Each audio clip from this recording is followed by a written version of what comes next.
Hello, everyone. Welcome to the series, which is called Is It Woo-Woo or Actually Real Science? And this was inspired by a few questions from my clients and networking groups that I'm part of, where you explain to someone what psychosomatics is, what mind-body connection is, and they still have kind of skeptical view of this as something that is a little bit woo-woo? Is it something along the lines of, I don't know, energy healing? Is it something along the lines of um, some kind of crystal healing, which I'm not doubting that it works, but just generally, people have the concept that if it's something that doesn't physically affect your body, uh, it might be a little bit magic.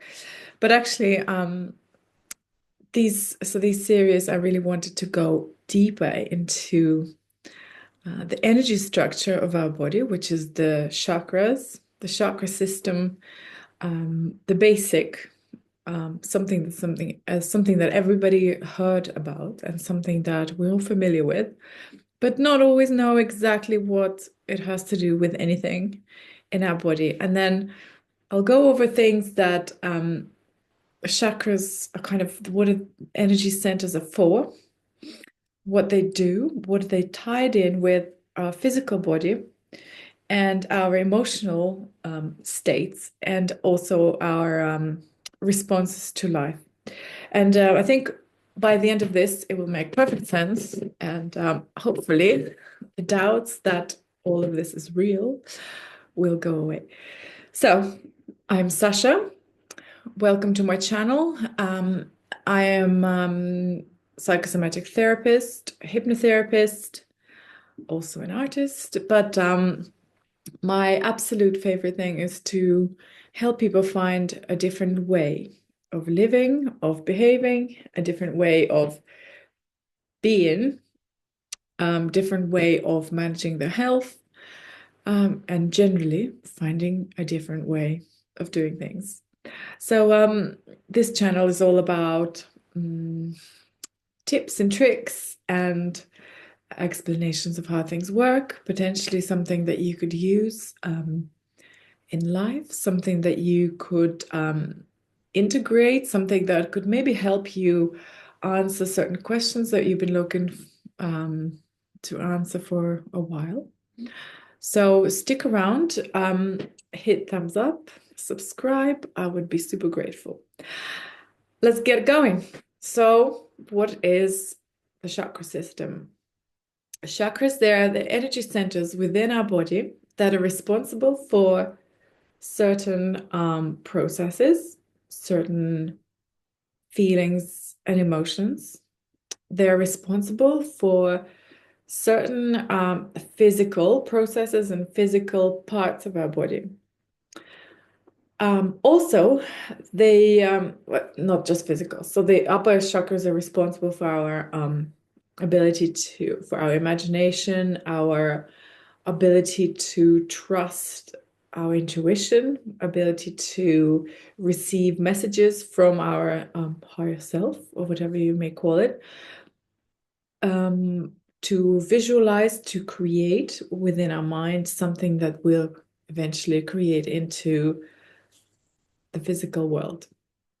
And to begin with, chakra system is tied into the ground, the planet Earth, and the root chakra is grounding us. It is there entirely to keep our sense of belonging rooted into the ground.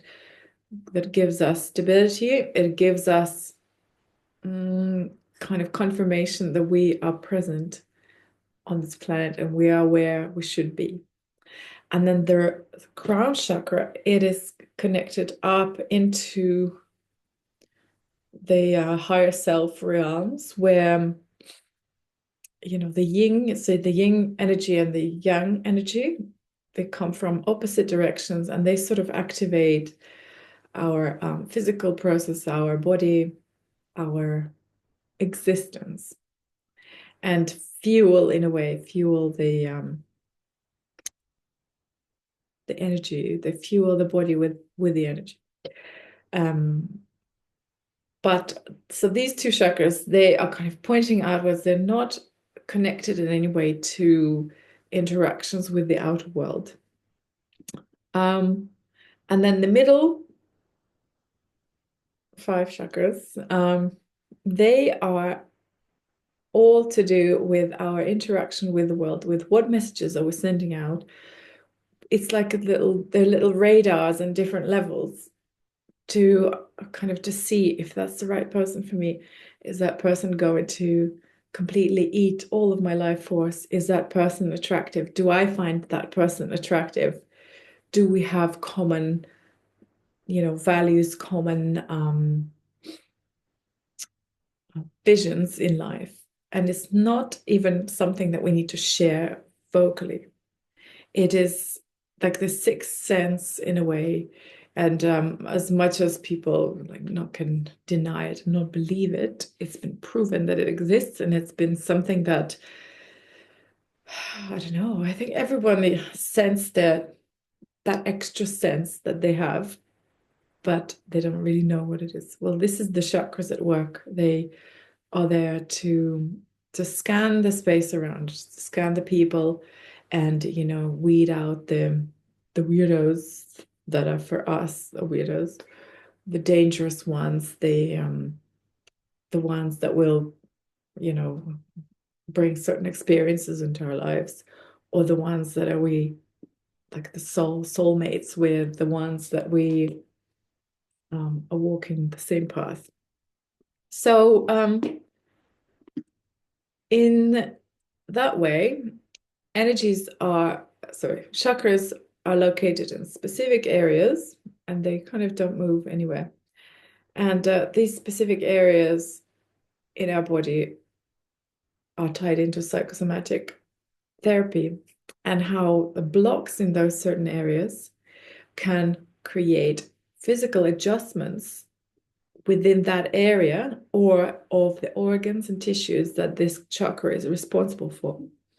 And once this block has manifested itself in the physical body, it begins to influence the physical state of the body, our health, the health of the organs in that area, and the processes that this area or the chakra are responsible for. So I think it's something that people can see as energy blocks, but also energy blocks, they could be seen as muscle spasms. For example, the energy is not moving into your lower abdomen, and somebody might be struggling with either period pain or fertility problems. And in this case, the movement of energy could be considered as the flow of blood to the organs, and the blocks, the muscular blocks, the stagnation in that area causes restriction of blood flow, causes kind of shifting and changing of the environment within that area that is potentially becoming infertile because of this block. And you can call it energy, but you can also see it as something really physical and something you can actually touch. And usually, once you get the things moving on on the physical level, the energy is moving as well, and then the state of the area improves, and the problem either disappears or eventually gets resolved much easier. So in terms of energy, also, I feel like this term has been overused a little bit, and then it's become this dodgy little reference to anything that you could possibly imagine. But actually, I feel that energy in our body could be considered through the elements. The elements of, for example, water is our lymphatic system, the juices that are flowing, the flushing out of the toxins, the exchange of everything. Then if you take, for example, earth, earth is things like the nutrients, the microelements, because there are basically rocks and metals and salts and things like that. So that's what earth is made out of. So the flow of that, if that is restricted, then we end up with certain problems.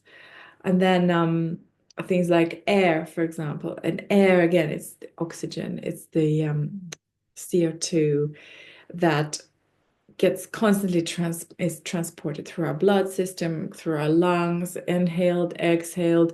It encourages and fuels certain processes that we can't live without. And if that is restricted in some way, again, we have a new set of problems that could arise if nothing's done about it.